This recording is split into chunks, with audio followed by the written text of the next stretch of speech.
Good morning students. देखो, संस्कार भारती की ऑनलाइन क्लासेस में आपका स्वागत है। जैसा कि मानव भूगोल के अंदर अपने मानव भूगोल के सिद्धांत हैं, वो टॉपिक चल रहा था। मानव भूगोल के सिद्धांत हैं, 3 सिद्धांतों के बारे में अपन ने चर्चा की थी, जिसमें क्रियाशीलता का सिद्धांत है, दूसरा आपका है पार्थिव एकता का सिद्धांत है, तीसरा आपका था वातावरण समायोजन का सिद्धांत है। इन तीनों सिद्धांतों की चर्चा अपन ने विस्तृत रूप से कर ली थी कि हर सिद्धांत के बारे में चर्चा हो गई थी। उदाहरण के रूप में मैंने आप लोगों को बता दिया था कि क्रियाशीलता के सिद्धांत के बारे में कि हर जो वस्तु है वो क्या है, आपकी प्रकृति के अंदर क्या है, क्रियाशील है, चाहे वो जड़ हो चाहे वो चेतन हो। तो इस तरीके से आपका क्रियाशीलता का सिद्धांत है कि परिवर्तन है प्रकृति का नियम है। तो इस आधार पे क्रियाशीलता के सिद्धांत को अपन ने पढ़ा था। उसके बाद में पार्थिव एकता का सिद्धांत। देखो, पार्थिव एकता के सिद्धांत के बारे में अगर अपन चर्चा करते हैं, उसके बारे में क्या है, पार्थिव एकता का सिद्धांत या अंतर संबंध का सिद्धांत, जो आपका जीन ब्रून्स के द्वारा अंतर संबंध का सिद्धांत दिया गया था। आपका क्रियाशीलता के सिद्धांत के बारे में रेडजेल महोदय ने भी बताया, जीन ब्रून्स ने भी बताया। तो इस तरीके से क्या है, इस क्रियाशीलता के सिद्धांत के साथ साथ आपका पार्थिव एकता के सिद्धांत के बारे में भी चर्चा की गई, जिसमें बताया गया कि संपूर्ण पृथ्वी के ऊपर चाहे जड़ हो चेतन हो, दोनों के बीच में क्या है, संबंध पाया जाता है। ना तो क्या है, प्रकृति का अपन पूर्ण अध्ययन अकेले कर सकते हैं, और ना ही क्या है, यानी कि पृथ्वी के ऊपर आपका जो भौतिक शक्तियां और सांस्कृतिक शक्तियां, या कह सकते हैं कि भौतिक वातावरण और सांस्कृतिक वातावरण दोनों को क्या है, अलग अलग रूप में ना पढ़कर इन दोनों के बीच में क्या है, पारस्परिक संबंध पाया जाता है, और उसी के आधार पे क्या है, अपन इसको पढ़ते हैं। तीसरा आपका है वातावरण समायोजन का सिद्धांत। वातावरण समायोजन के सिद्धांत के अंदर मानव भूगोल में अपन ने पढ़ा था कि वातावरण समायोजन सिद्धांत के अंदर या तो मनुष्य वातावरण के साथ अपने आप को अनुकूलित कर लेता है, वातावरण के साथ जैसा वातावरण होता है उसके अंदर मानव अपने आप को क्या है, उस वातावरण के अनुसार अपने आप को ढाल लेता है, वो क्या है, अनुकूलन है। और अगर वातावरण के अनुसार अपने आप को नहीं ढाल पाता है तो वो आपका क्या हो जाता है, रूपांतरण। यानी कि कई परिस्थितियां ऐसी होती हैं जहां पे मानव उस वातावरण के अंदर बदलाव करता है या उसको बदलने की कोशिश करता है या उस वातावरण में थोड़ा परिवर्तन कर लेता है। किसके कारण, अपनी तकनीकी वैज्ञानिक शोध के कारण वातावरण के अंदर अनेक ऐसी वस्तुएं हैं जिनकी खोज करने के कारण क्या है, वातावरण को बदला जा सकता है। जैसे उदाहरण के रूप में मैंने आप लोगों को बताया कि जैसे गर्म इलाकों के अंदर क्या करता है, मानव एसी का विकास किया, कूलर का विकास किया, फैन को बनाया। तो ये क्या है, मानव अपनी बुद्धि बल तकनीक के द्वारा क्या है, इनका विकास किया। तो वातावरण समायोजन का सिद्धांत के अंदर कहा गया, या तो मानव अपने आप को वातावरण के अनुसार अनुकूलित कर लेता है, और अनुकूलित नहीं करता है, अनुकूलन नहीं होता है, तो वातावरण के अंदर कुछ परिवर्तन है वो कर लेता है, जिसे आपका रूपांतरण है कहा जाता है। तो इस तरीके से वातावरण समायोजन के सिद्धांत के बारे में चर्चा की गई थी। तो इस तरीके से जहां तक मुझे लगता है आप लोगों को तीनों सिद्धांत हैं वो समझ में आ गए होंगे। अब है मानव भूगोल की विचारधाराएं। आज का अपना टॉपिक है मानव भूगोल की प्रमुख विचारधाराएं।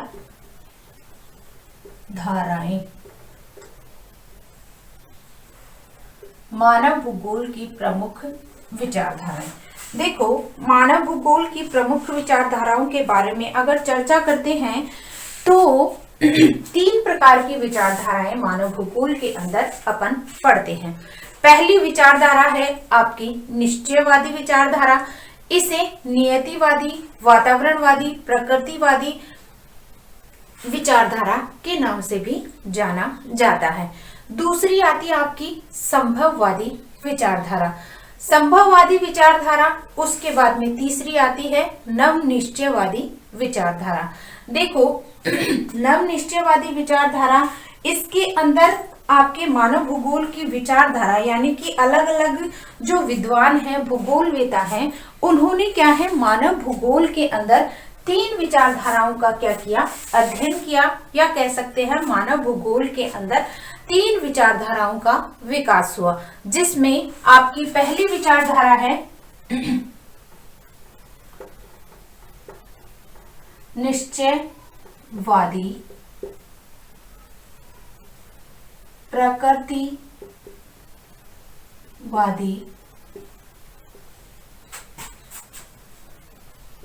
नियतिवाद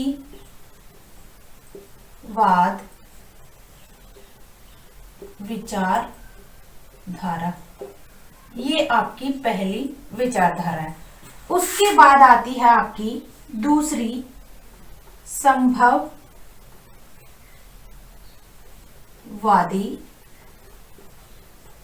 विचारधारा,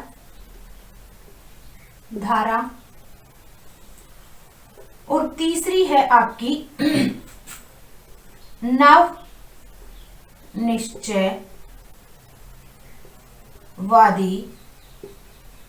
विचारधारा। तो इस प्रकार से तीन विचारधाराओं को शामिल किया गया। पहली विचारधारा के लिए क्या है, जर्मन विचारधारा के रूप में, जर्मन विचारधारा, यानी कि इसके अंदर लगभग आपके क्या है जो विचारक हैं वो क्या है जर्मनी से जर्मन विचारधारा है या जर्मन विद्वान है। बाकी इसके अंदर जैसे कुमारी सैंपुल है वो अमेरिकन विचारधारा भी है, लेकिन इसको लगभग आपकी जर्मन विचारधारा के नाम से जाना जाता है। दूसरी है आपकी फ्रांसीसी, यानी कि इसके अंदर क्या है फ्रांसीसी विद्वानों का जो कह सकते हैं कि फ्रांसीसी विद्वानों के द्वारा इस विचारधारा को क्या है पनपा गया, या फ्रांसीसी विद्वानों के द्वारा इस विचारधारा को रखा गया। फ्रांसीसी विचारधारा। और तीसरी है नवनिश्चयवादी अमेरिकन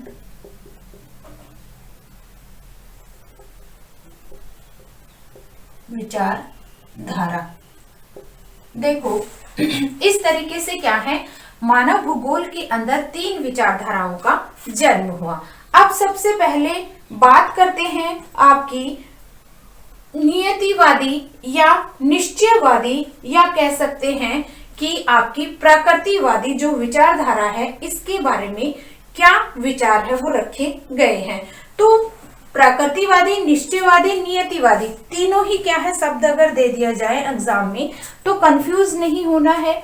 आपकी तीनों ही क्या है एक ही आपकी विचारधारा है। ये पूछ लेंगे एग्जाम में कि नियतिवादी विचारधारा का वर्णन कीजिए, या कह सकते हैं कि प्रकृतिवादी विचारधारा या आपकी निश्चयवादी विचारधारा के बारे में बताइए, या निश्चयवादी विचारधारा का उदाहरण सहित वर्णन कीजिए। या आपके ऐसे भी आता है ये टिप्पणी में कि नवनिश्चयवाद क्या है।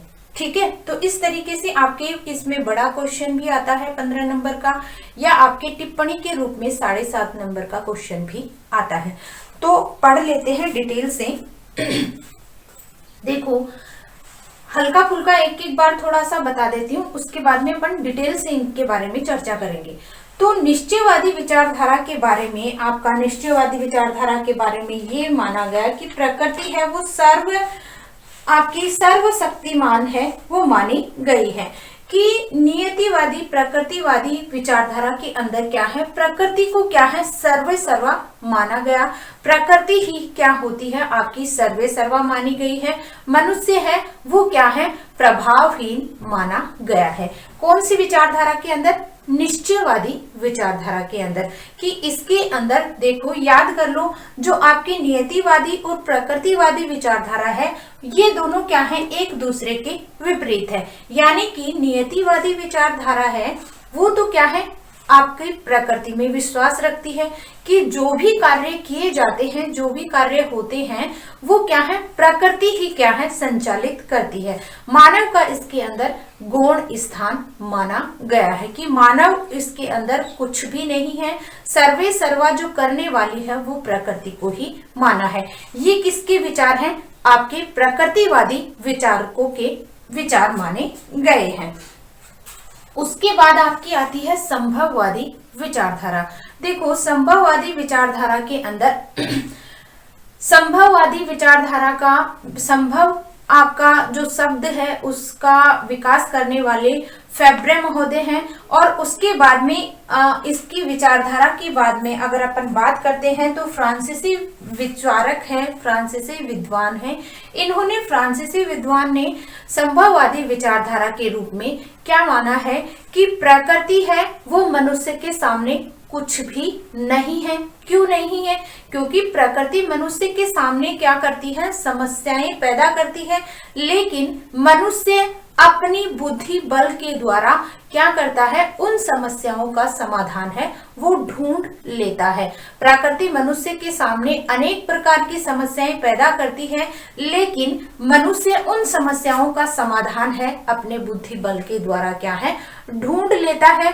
इसलिए संभववादी मानते हैं कि प्रकृति है वो क्या है, उसका गौण स्थान है, और मानव है वो सर्वे सर्वा माना गया है कि मानव के सामने प्रकृति है वो कुछ भी नहीं है। प्रकृति है वो सिर्फ मनुष्य के सामने समस्याएं पैदा करती है, अनेक प्रकार की घटनाएं घटित करती है, लेकिन मानव उसके अंदर काट छांट कर क्या करता है, प्रकृति की समस्याओं का समाधान है वो अपनी बुद्धि बल के द्वारा ढूंढ लेता है और अपना विकास स्वयं करता है, और प्रकृति इसके अंदर अपना कोई महत्वपूर्ण स्थान नहीं रखती है। तो ये क्या है, इसमें कहा गया संभववाद के अंदर कि मानव के पुरुषार्थ में ही क्या है, आस्था रखी गई। मानव के पुरुषार्थ यानी कि मानव को ही क्या है, एक महत्वपूर्ण स्थान दिया गया। मानव ही क्या है, हर वस्तु को करने वाला माना गया। उसके बाद अगर बात करते हैं नव निश्चयवाद, नव नियतिवाद, या कह सकते हैं इसको नव नियतिवाद भी कहते हैं, वह नव नियतिवाद,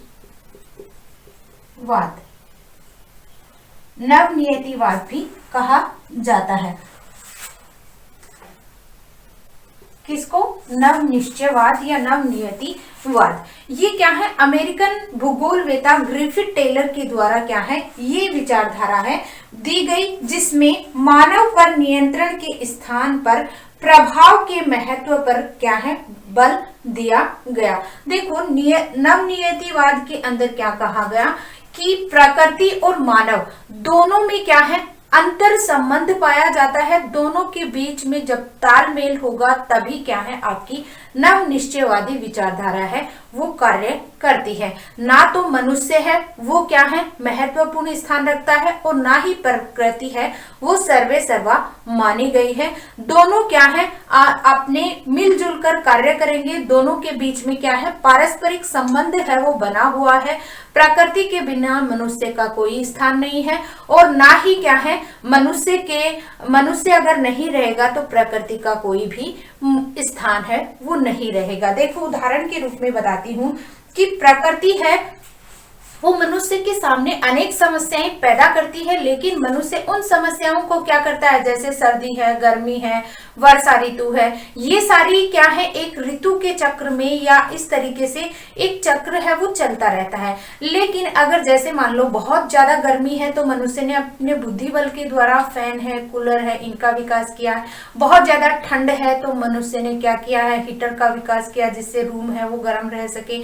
अनेक प्रकार की ऐसी खोजें की जिससे क्या है, ठंडे इलाकों के अंदर क्या है, मनुष्य खाल से बने हुए जैकेट है, कपड़े है वो पहनता है, जिससे क्या है उसको गर्मी मिलती है। तो इस तरीके से क्या है, मानव ने क्या है, इन समस्याओं को निपटने के लिए अपने बुद्धि बल का विकास किया। प्रकृति ने तो मनुष्य के सामने अनेक प्रकार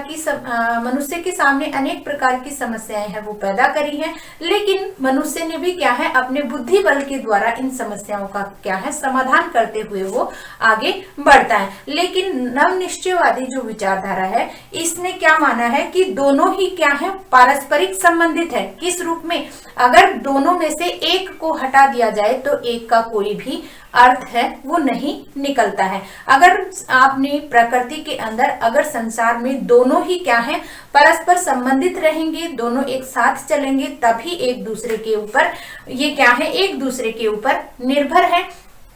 अगर प्रकृति है तो मनुष्य, आपका मनुष्य नहीं है तो प्रकृति का कोई मोल नहीं है, कोई अर्थ नहीं है, क्योंकि प्रकृति को काम में लेने वाला कौन है, मानव के द्वारा ही तो लिए जाते हैं। प्रकृति ने तो मनुष्य के सामने अनेक प्रकार के खनिज पदार्थ हैं, प्रकृति के अंदर पाए जाते हैं, लेकिन मानव जब तक उसको खोद कर, उसका सर्वे करके पता नहीं लगाएगा कि किस क्षेत्र के अंदर कौन से खनिज पदार्थ पाए जाते हैं, तब तक उनका कोई पता नहीं चलता है। और मानव ये कार्य कैसे करता है, मानव ने बहुत सारे संशोधन किए हैं, अपने बुद्धि बल के द्वारा बहुत सारे खोज की हैं, जिससे क्या है, अनेक प्रकार की जो खनिज पदार्थ है किसी स्थान पे, तो ये पाए जाना और फिर उनको निकालकर उद्योगों का निर्माण करना, मनुष्य के लिए उपयोगी इनको बनाना, तो ये किसके द्वारा हुआ है, मानव के द्वारा ही तो हुआ है। तो दोनों ही क्या है, इस विचारधारा के अंदर अमेरिकन भूगोलवेता ग्रिफिथ टेलर के लिए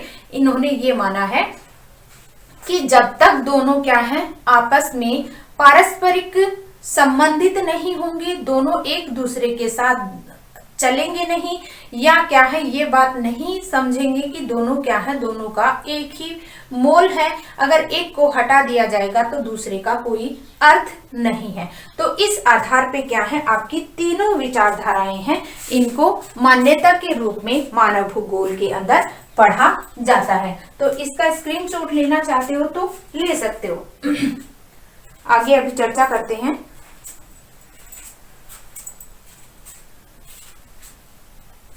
देखो, अब सबसे पहले पढ़ते हैं आपकी मानव भूगोल के अंदर, इसके बारे में अगर चर्चा करते हैं तो मानव भूगोल के अंदर क्या है, अपन ने नियतिवादी विचारधारा के रूप में अपन ने पढ़ा कि नियतिवादी विचारधारा, निश्चयवादी विचारधारा, इसके प्रमुख जो विचारक हैं आपकी, इसके प्रमुख विचारक या कह सकते हैं आपकी नियतिवादी विचारधारा के अंदर कौन कौन से विचारक हैं वो रखे गए हैं या अपने विचार हैं वो दिए हैं। तो सबसे पहला यूनानी विद्वान है नियतिवादी विचारधारा के अंदर,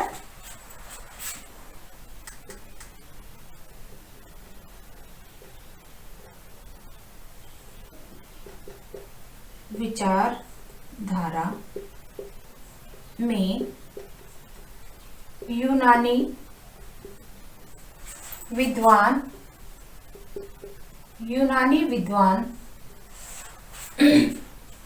विद्वान में हिप्पोक्रेटस, अरस्तु, स्ट्रेबो,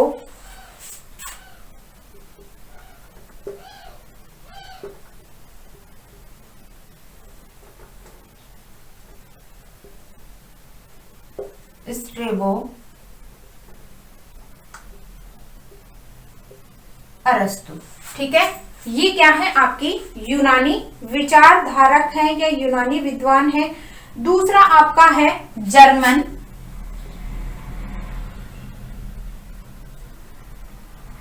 विद्वान। जर्मन विद्वानों के अंदर आपके आते हैं हमबोल्ट है, कार्ल रीटर है, फ्रेडरिक रेडजेल है। हमबोल्ट,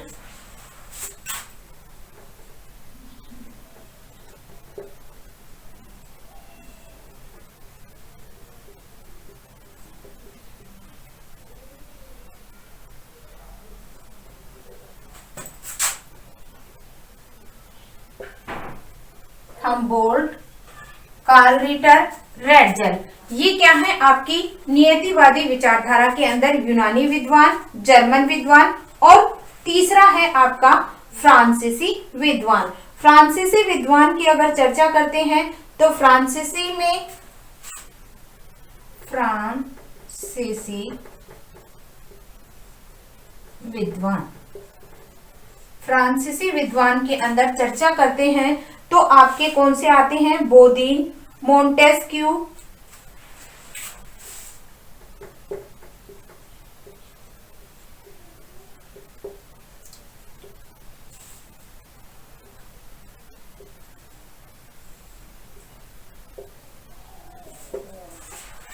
मॉन्टेस्क्यू और डिमोलिन्स।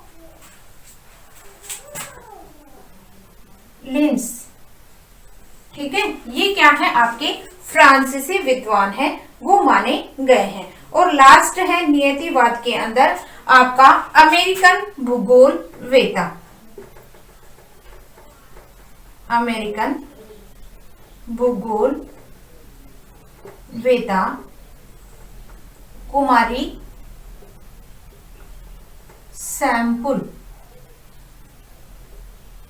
ये क्या है? आपकी प्रकृतिवादी विचारधारा की कट्टर समर्थक है, वो मानी गई है। कट्टर समर्थक के रूप में अमेरिकन भूगोलवेता के अंदर आपकी इनका मानना है, अमेरिकन भूगोलवेता या आपकी फ्रांसीसी, जर्मन, यूनानी विद्वान, इन सब का मानना है कि मानव की शरीर रचना और उसके आचार विचार, सामाजिक संगठन, धर्म, परंपरा, रीति रिवाजों, भौतिक वातावरण का प्रभाव निश्चित रूप से पड़ता है। इनमें अंतर के कारण आपकी जलवायु, मिट्टी की प्रकृति, स्थल रूप या आपके अन्य भौतिक तत्वों में क्या है ढूंढने का प्रयास है वो किया है कि हर आपकी क्या है प्रकृति के ऊपर इन्होंने क्या कहा है, मानव की जो संरचना है उसके ऊपर प्रकृति का हर जो पदार्थ है, प्रकृति का हर गुण है वो मानव के ऊपर क्या है प्रभाव है वो डालता है। तो इन सब विचारकों का मानना है कि प्रकृति ही क्या है सर्वे सर्वा मानी गई है। दूसरी विचारधारा की अगर बात करते हैं, दूसरी विचारधारा आपकी क्या है फैब्रे संभववाद। आपका संभववाद की संज्ञा है किसने दी? फैब्रे ने दी। और संभववाद विचारधारा के अंदर आपके क्या है सबसे पहला जो विचारक है संभववाद शब्द जो दिया है वो फैब्रे महोदय ने दिया। और उसके बाद अगर फ्रांसीसी भूगोलवेता के रूप में अगर चर्चा करते हैं तो आपका ब्लांस है, जीन ब्रून्स है, डिमांजिया है, ब्लेचार्ट है और इसी के साथ अमेरिकन भूगोलवेता ईसा बोमेन, हटिंगटन, कार्ल सोर और उसके साथ अंग्रेजी भूगोलवेता हर्बर्टसन, रोकसबी आदि क्या है आपके इसके अनुयायियों के रूप में देखा गया है। तो इसका स्क्रीनशॉट लेना चाहते हो तो ले लो। उसके बाद में आपका आता है संभववादी विचारधारा। देखो दूसरी है आपकी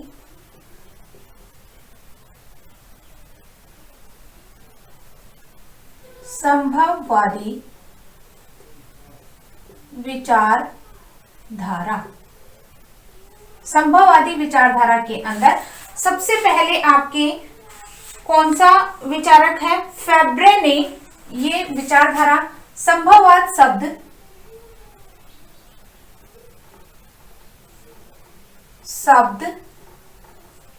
की संख्या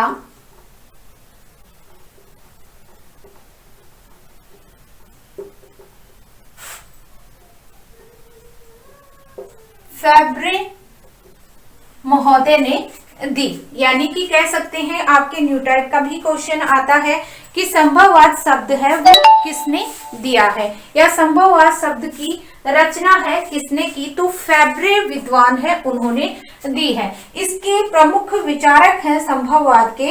तो सबसे पहले फ्रांसीसी भूगोलवेता,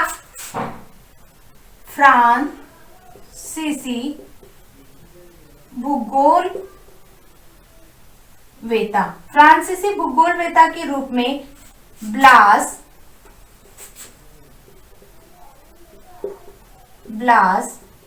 ब्रून्स,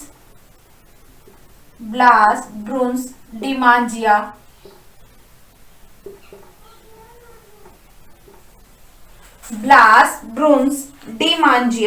उसी के साथ साथ आपके और ब्लेचार्ट, ब्लिचर्ड,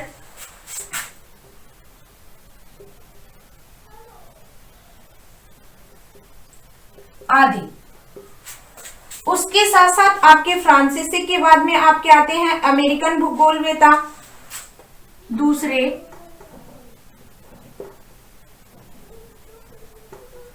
अमेरिकन भूगोलवेता।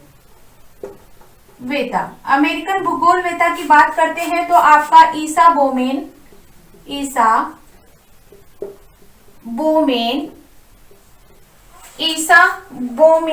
उसके बाद आपका आता है ईसा हंटिंगटन,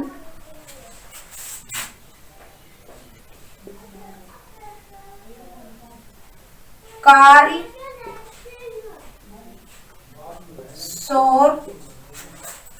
सोर, उसी के साथ साथ आपका आता है अंग्रेजी भूगोलवेता, तीसरा अंग्रेजी भूगोलवेता, जिसमें आपका आता है अंग्रेजी भूगोलवेता में हर्बर्टसन,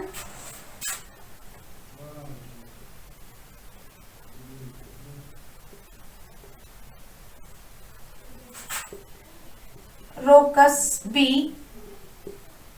इन्होंने क्या है आपकी संभववादी विचारधारा के बारे में आपके विचार है वो प्रस्तुत किए हैं। पहले फ्रांसीसी, अमेरिकन और अंग्रेजी भूगोलवेता। तो इन्होंने क्या है आपकी संभववादी विचारधारा के बारे में बताया है कि मानव एक सक्रिय प्राणी है तथा वातावरण निष्क्रिय है। किस रूप में? कि मानव ही है वो सर्वे सर्वा माना गया है। प्रकृति को क्या है इन्होंने निष्क्रिय बताया है कि प्रकृति मानव के सामने कुछ भी नहीं है। मानव को प्रकृति है वो क्या है आपकी जो प्रकृति है वो क्या है अतः भौतिक वातावरण और उसकी शक्ति मानव और उसके कार्य को नियंत्रित नहीं करती है और न उसमें रुकावट डालती है। वह मानव को अवसर प्रदान करती है और मानव आवश्यकता अनुसार अपनी मानसिक क्षमता और शारीरिक शक्ति के अनुसार उस अवसर का उपयोग करता है और इस पोषक तत्व के रूप में प्रत्येक वातावरण की सीमा निश्चित करता है।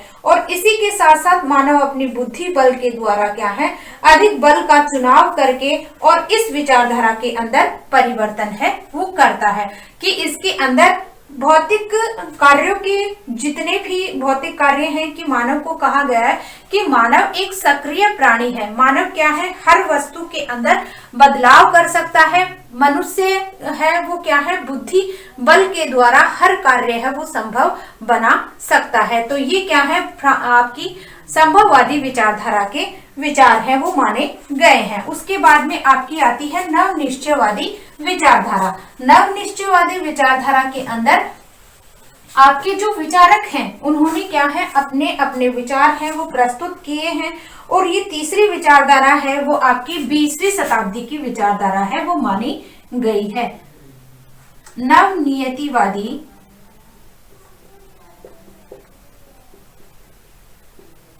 नवनियतिवादी विचारधारा, इसमें आपका क्या है ये 20वीं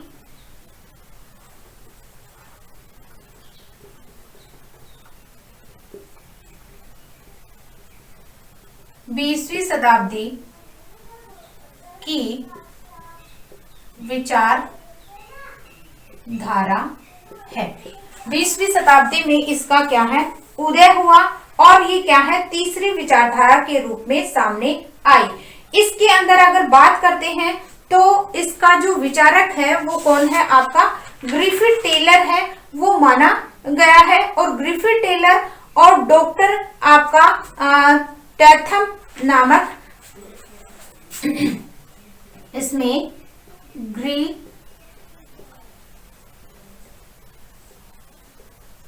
टेलर अमेरिकन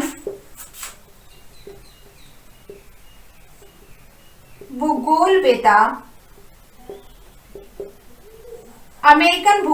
आपका ग्रिफिथ टेलर के द्वारा आपकी 20वीं शताब्दी के अंदर तीसरी विचारधारा का उदय हुआ और इस विचारधारा के अंदर नवनिश्चयवादी विचारधारा के अंदर कहा गया इनके विचार हैं, बताए गए कि प्रकृति अथवा वातावरण मानवीय क्रियाओं को नियंत्रित नहीं करती, वरन उन्हें प्रभावित करती है और मनुष्य अपनी क्या है इच्छा अथवा छांट द्वारा वातावरण में इच्छित परिवर्तन कर डालता है। यानी कि कहा गया कि वातावरण मानवीय क्रियाओं को नियंत्रित नहीं करता है, मतलब उसका क्या है मतलब उसको रोकता नहीं है प्रकृति, उसके अंदर क्या है उन्हें क्या है प्रभावित करता है, कुछ अंशों के अंदर उसको प्रभावित करता है, लेकिन मनुष्य अपनी इच्छा और छांट के द्वारा क्या है उस परिवर्तन के अंदर बदलाव कर लेता है और बदलाव के साथ साथ उसके अंदर क्या है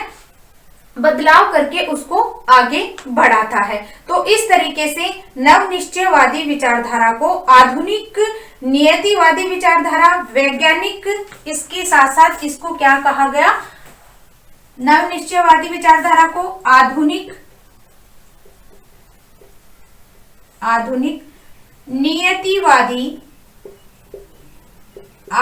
नियतिवादी, उसी के साथ साथ वैज्ञानिक,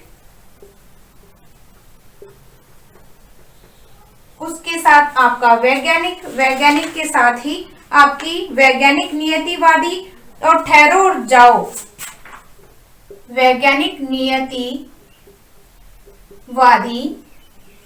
व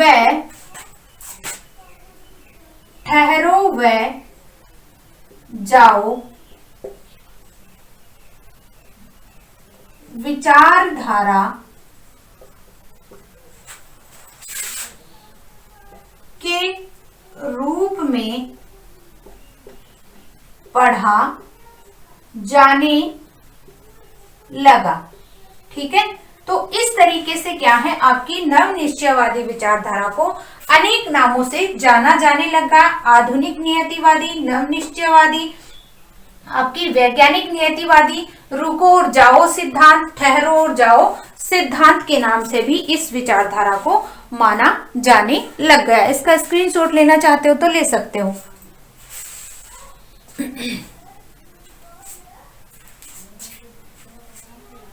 ठीक है, उसके बाद अपन क्या है इनको एक एक करके इन विचारधारा के बारे में अभी चर्चा करेंगे। तो सबसे पहली विचारधारा है वो आपकी नियतिवादी विचारधारा मानी गई है, जिसके अंदर अपन नियतिवादी विचारधारा या निश्चयवाद विचारधारा के रूप में पढ़ेंगे। तो सबसे पहली विचारधारा है अपनी,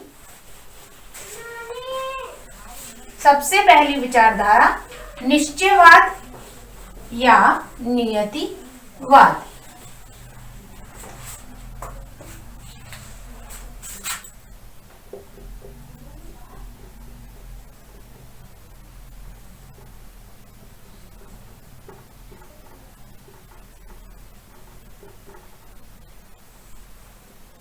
पहली विचारधारा। अब सबसे पहले इसके बारे में देखते हैं। देखो, ये मैंने आप लोगों को बता दिया कि नियतिवादी विचारधारा की क्या है मान्यता, क्या है मानवीय क्रियाकलापों पर भौतिक वातावरण का प्रत्यक्ष एवं परोक्ष रूप से प्रभाव पड़ता है। इस विचारधारा के अनुसार मानव प्रकृति का दास है। ये विचारधारा क्या कहती है, मानव प्रकृति का दास है।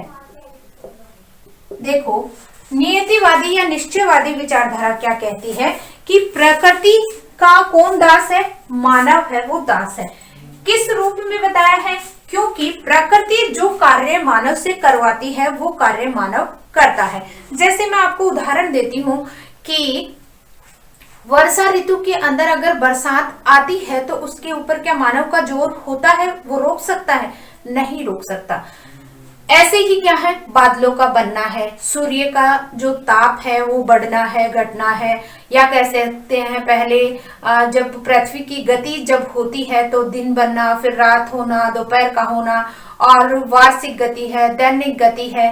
तो ये सारी क्रियाएं क्या है, प्रकृति अपने अनुसार मानव को चलाती है।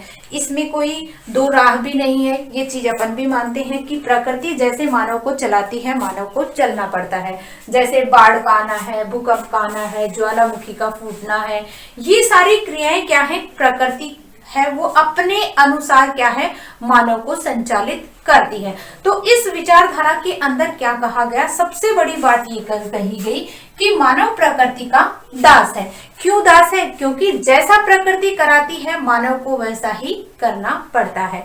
जैसे आपकी ऋतुएं हैं, बसंत ऋतु आ गई, ग्रीष्म ऋतु आ गई, शरद ऋतु आ गई, आपकी वर्षा ऋतु आ गई। तो इस तरीके से ये जो चक्र चलता रहता है, ये प्रकृति के अनुसार ही मानव क्या है, अपने आप को ढालता है। वर्षा ऋतु होती है तो इस तरीके से आपका इन्वायरमेंट हो जाता है, उसी के अनुसार मानव चलता है।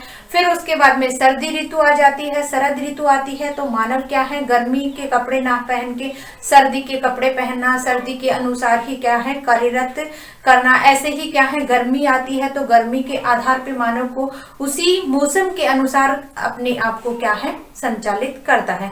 तो इस तरीके से क्या है, निश्चयवादी विचारधारा के अंदर कहा गया कि प्रकृति ही क्या है, आपका मानव प्रकृति का दास है, वो माना गया है। इसके प्रमुख समर्थक के रूप में आपके जैसे हिप्पोक्रेटस है, अरस्तु है, स्ट्रेबो है, आपका मोंटेस्क्यू है, कार्ल रीटर है, इन विद्वानों ने क्या है, कुमारी सैम्पुल है, इन विद्वानों ने सबने ये कहा है कि प्रकृति के सामने मनुष्य क्या है, कुछ भी नहीं माना गया है, न के बराबर है।